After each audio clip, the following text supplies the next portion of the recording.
Hi everyone. आज माझा दुसरा गुरुवार होता. तुम्हाला तर माहितीच आहे आणि तुम्हाला माझ्या तयारीवरून लक्षात आलंच असेल.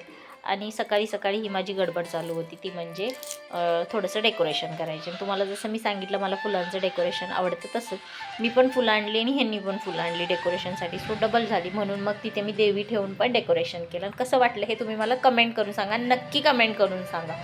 तुम्ही कमेंट नाही करत मला.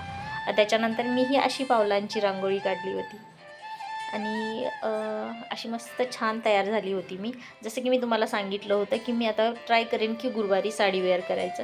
तर मी अशी तयार झाली होती आणि मी पण कशी दिसते हे पण तुम्ही कमेंट करून सांगू शकता. त्याच्यानंतर मी दुपारी पुस्तक वाचून घेतलं, म्हणजे 21 अध्याय वाचायला लागतात, तर दुपारी मला टाईम बसतं म्हणून मी दुपारी वाचते. आज जेवणामध्ये होतं डाळ, पनीर, चपाती, भात आणि हेच स्वामींना दाखवलेलं नैवेद्याचं ताट.